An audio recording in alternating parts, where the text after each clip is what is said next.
Flash fill में अगर आपके पास इस तरह का कोई टेबल है और आपने इसको थर्ड कॉलम में, जैसे आपके पास 2 कॉलम दिए हैं, यहाँ पे 2 कॉलम लिए हैं मैंने, और इसको इन दोनों कॉलम के डेटा को किसी थर्ड कॉलम में आपने मर्ज करना है।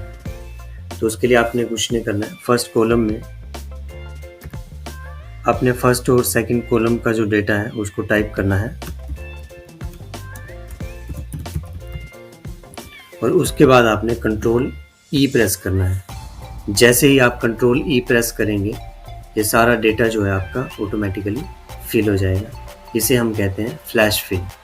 सेकंड, अगर हमारे पास इस तरह की कोई शीट बनी हुई है, इस तरह का कोई डेटा हमारे पास है जिस डेटा को हमने ऑर्गेनाइज करना है, फॉर एग्जांपल जैसे यहाँ पर ईमेल का एक कॉलम बना हुआ है, लेकिन ईमेल के कॉलम में जो ईमेल्स लिखे हुए हैं उनमें डेटा बहुत ज़्यादा है जो कि इस कॉलम में फिट नहीं हो रहा है, जिसकी वजह से हमें बहुत सा डेटा जो है वो देखने में परेशानी होती है। जैसे यहाँ पे सैलरी का डेटा है, यहाँ पे डेट ऑफ बर्थ है।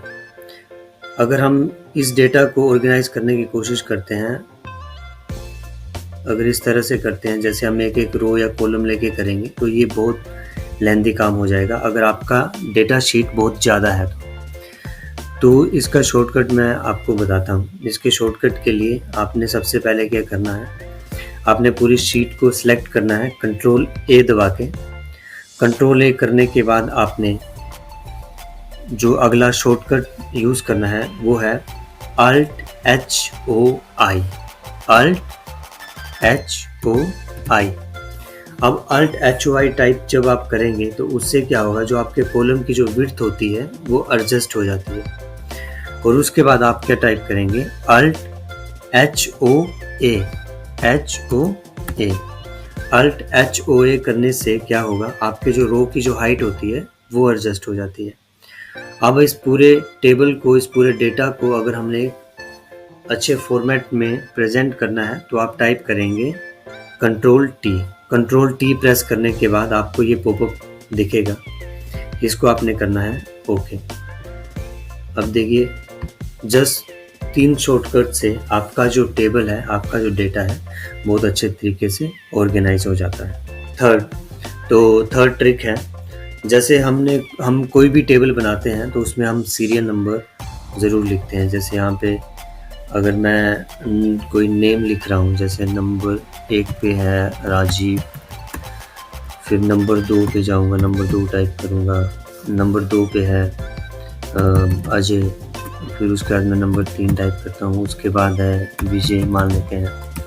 तो इस तरह से अगर नंबर टाइप करने हैं, नंबर टाइप करने के और भी, जैसे आप 2 नंबर को सिलेक्ट कर लेते हैं, इसको ड्रैग कर देंगे तभी ऑटोमेटिकली आपका जो है नंबर इंक्रीमेंट हो जाएगा।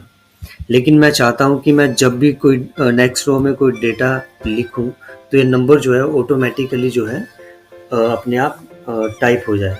जो फॉर्मूला हम यूज़ करते हैं वो फॉर्मूला मैं आपको बताता हूँ। सीरियल नंबर को डायनेमिक करने के लिए, इसे हम डायनेमिक नंबरिंग कहते हैं। आपने जो फॉर्मूला यूज़ करना है वो फॉर्मूला है, मैं आपको बता देता हूँ, इक्वल टू के बाद आपने कोलन्स के, सेमी कोलन्स के अंदर वो टेक्स्ट लेना है जिसको आप लिखना चाहते हैं, जैसे नंबर 1, नंबर 2, नंबर 3 या 1 2 3 4 या सीरियल नंबर 1, इस तरह से कुछ भी। तो आप यहाँ पे मैं ले लेता हूँ नंबर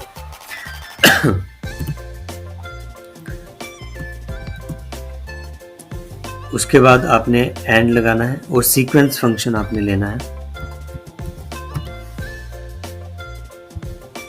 सीक्वेंस फंक्शन लेने के बाद आप काउंट फंक्शन लेंगे।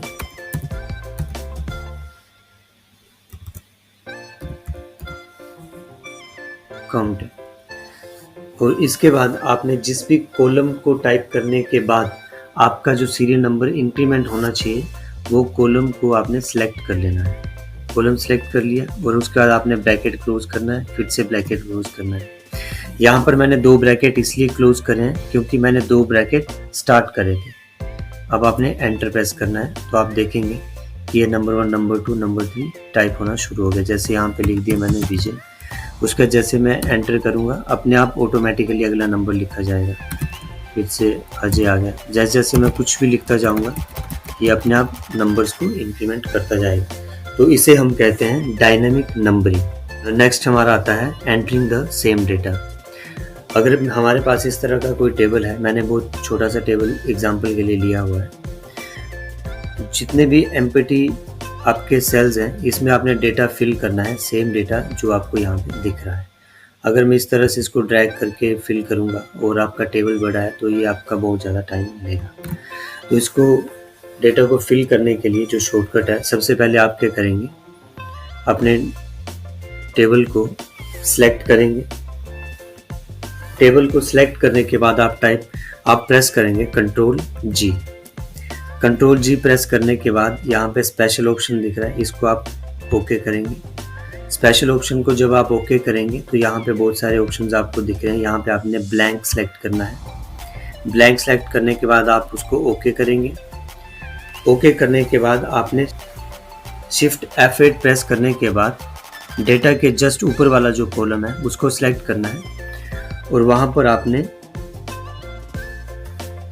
इक्वल टू और डाउन एरो के बाद कंट्रोल और एंटर प्रेस करना है। कंट्रोल और एंटर, जैसे आप कंट्रोल और एंटर प्रेस करेंगे आपका जो एम्प्टी सेल्स थे जितने भी, उन सभी में जो भी डेटा आपको चाहिए था वो फिल हो जाता है।